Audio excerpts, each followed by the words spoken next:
Hello civil engineers, मैं राहुल कोहली आपका स्वागत करता हूँ रीइंफोर्स के डिजिटल प्लेटफॉर्म पर। दोस्तों, आज का जो सेशन है वो प्लानिंग इंजीनियरिंग के ऊपर होने जा रहा है कि प्लानिंग इंजीनियर की रोल्स एंड रिस्पॉन्सिबिलिटीज क्या क्या होती है।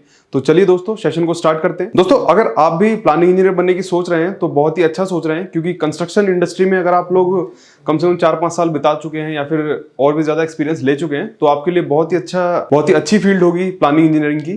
क्योंकि इस फील्ड में दोस्तों क्या होता है, व्हाइट कॉलर जॉब होती है और आपका पूरा प्लानिंग का ही पूरा काम रहता है, प्लानिंग शेड्यूलिंग का। तो दोस्तों, प्लानिंग इंजीनियरिंग की रोल्स एंड रिस्पॉन्सिबिलिटीज क्या क्या होती है, तो चलिए दोस्तों स्टार्ट करते हैं। दोस्तों, सबसे पहली बात तो प्लानिंग इंजीनियर को कम से कम आपको कुछ सॉफ्टवेयर आने चाहिए, जैसे कि MS एक्सेल हुआ, आपका ओरेकल प्राइमावेरा P6 हुआ और आपका MSP हुआ। सबसे लेटेस्ट जो है वो आपका ओरेकल प्राइमावेरा है, जिसको हम प्राइमावेरा P6 के नाम से भी जानते हैं। तो कम से कम ये 2-3 सॉफ्टवेयर आपको आने चाहिए।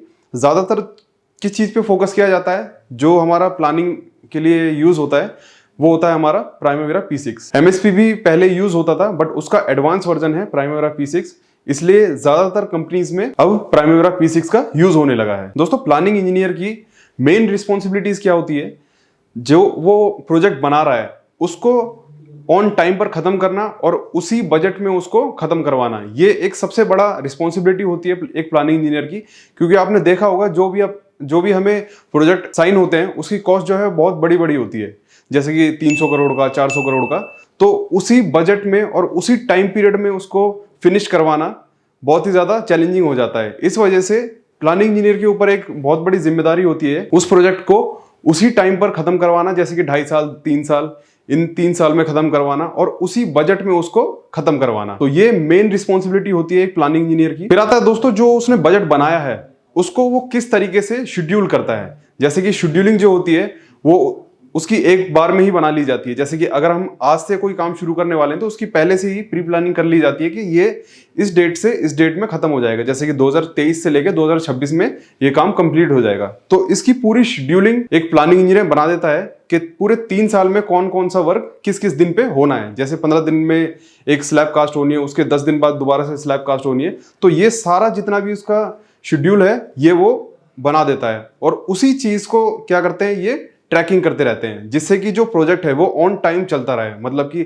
कोई भी काम डिले ना हो। ये सबसे बड़ी रिस्पॉन्सिबिलिटी होती है प्लानिंग इंजीनियर की कि जिस डेट में जो काम होना है वो उस डेट में खत्म हो जाए। इसी चीज को दोस्तों शेड्यूल और ट्रैकिंग भी कहा जाता है। जैसे कि शेड्यूल हमने बना दिया, उसी चीज की हम ट्रैकिंग कर रहे हैं। जैसे आज हमारा स्लैब कास्टिंग का डे है, तो आज के दिन ही स्लैब कास्टिंग हमारी खत्म हो जानी चाहिए। तो ये क्या है, डे टू डे इसकी ट्रैकिंग होती रहती है।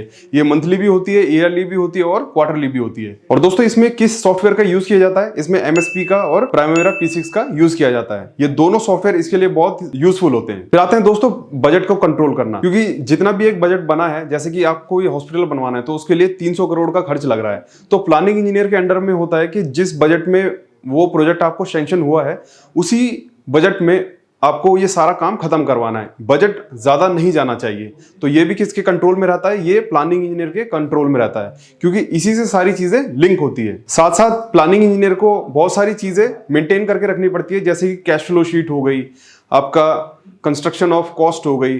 ये सारी चीजें क्या है, प्लानिंग इंजीनियर के अंडर में ही होती है कि कोई भी जितना भी उसका बजट है, जैसे कि आज की डेट में कास्टिंग करवानी है तो कास्टिंग का जो टाइम है वो ज्यादा ना लगे, जो कास्टिंग का कॉस्ट है वो ज्यादा ना हो, जिस अमाउंट में उसने सैंक्शन किया हुआ है उसी अमाउंट में वो काम हो जाए। तो ये बहुत बड़ा रिस्पॉन्सिबिलिटी होती है एक प्लानिंग इंजीनियर के ऊपर। और दोस्तों, जितनी भी कॉस्ट एनालिसिस होती है ये भी प्लानिंग इंजीनियर के अंडर में होती है, क्योंकि जो हमारा बिड वैल्यू है, मतलब जो हमें चीजें सैंक्शन की हुई है उससे ऊपर कोई भी चीज नहीं जानी चाहिए, जैसे बजट से ओवर बजट नहीं होना चाहिए।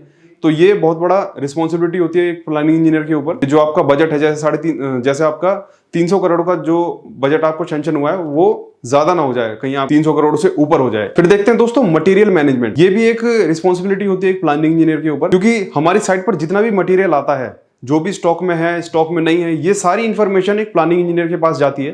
क्योंकि जितना भी मटेरियल आता है जाता है, स्टॉक का जितना भी सामान रखा हुआ है या फिर यूज हो गया है, ये सारी चीजें एक प्लानिंग इंजीनियर को पता होनी चाहिए, ताकि वो डे टू डे इस चीज को मेंटेन कर सके। जो अपना उन्होंने प्रोजेक्ट बनाया है, जिस चीज की वो ट्रैकिंग कर रहे हैं, उसमें बहुत ज्यादा हेल्पफुल होता है। क्योंकि अगर दोस्तों उसको पता ही नहीं होगा कि स्टॉक में कितना माल है, कितना माल लग चुका है, तो वो आगे की शेड्यूलिंग नहीं कर पाएगा, मतलब वो ट्रैकिंग नहीं कर पाएगा। तो मटेरियल मैनेजमेंट भी बहुत ज्यादा जरूरी होता है एक प्लानिंग इंजीनियर के लिए। फिर आता है दोस्तों रिस्क एनालिसिस। रिस्क एनालिसिस क्या होता है दोस्तों?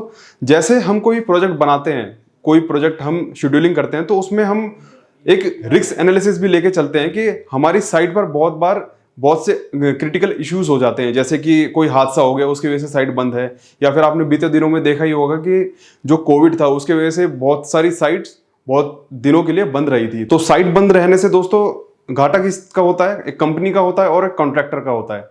तो इसी वजह से रिस्क एनालिसिस भी लेके चलना होता है कि साइट पर अगर कोई अनहोनी हो जाती है, या फिर कोई भी, जैसे कि अगर हम वेदर कंडीशन की बात करें तो बारिश हो जाती है, कभी आपका हैवी रेनफॉल हो जाता है, मान लीजिए कोविड अगर दोबारा से आता है, तो उसके लिए भी साइट बंद करनी पड़ती है। अगर कोई हादसा हो जाता है तो वहां पर भी साइटें बंद करनी पड़ती है। जब भी प्लानिंग इंजीनियर कोई प्लानिंग करता है तो पूरा रिस्क एनालिसिस करके वो बजट बनाता है कि इतने दिनों में ये चीज खत्म हो जाएगी, 3 साल में, 4 साल में। तो वो पूरा रिस्क एनालिसिस करके ये सारी चीजें वो प्रोजेक्ट में शामिल करता है। फिर आता है दोस्तों MIS, मैनेजमेंट इंफॉर्मेशन सिस्टम। ये एक्सेल पे ही बनाया जाता है। इससे दोस्तों क्या पता चलता है, पूरा जो मैनेजमेंट है उसका हमें पूरी जानकारी मिल जाती है कि जैसे कि अगर मैं स्टॉक की बात करूं तो कितना स्टॉक हमारा यूज हो चुका है, कितना स्टॉक हमारा बचा है। तो ये सारी चीजें हमारी उसमें मैनेज हो जाती है। MIS रिपोर्ट्स होती हैं, आपका अलग अलग तरीके की और भी बहुत सारी रिपोर्ट्स होती हैं। तो MIS बहुत ज्यादा जरूरी होता है किसी भी प्लानिंग इंजीनियर के लिए। दोस्तों इस MIS में हमें यह भी पता चल जाता है कि हमने जो टारगेट फिक्स किया हुआ है उसके हिसाब से सारा काम हो रहा है कि नहीं हो रहा है, कि हम टारगेट अचीव कर पाएंगे कि नहीं कर पाएंगे, और ऑन टाइम पर कर पाएंगे कि नहीं कर पाएंगे। तो ये सारी चीजें भी क्या है दोस्तों MIS में कंट्रोल की जा सकती है। फिर आते हैं दोस्तों प्लानिंग इंजीनियर को क्या क्या चीजें आनी चाहिए, मतलब कि मोस्टली उसके पास क्या क्या रिस्पॉन्सिबिलिटीज होनी चाहिए।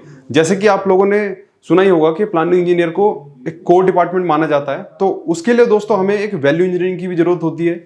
उसके बाद रेट एनालिसिस की भी जरूरत होती है कि अच्छे से वो रेट एनालिसिस कर पाए। कोई जैसे कि अगर हम माल मंगा रहे हैं, कोई स्टील मंगा रहे हैं, तो वो हमें ओवर बजट ना दे दे।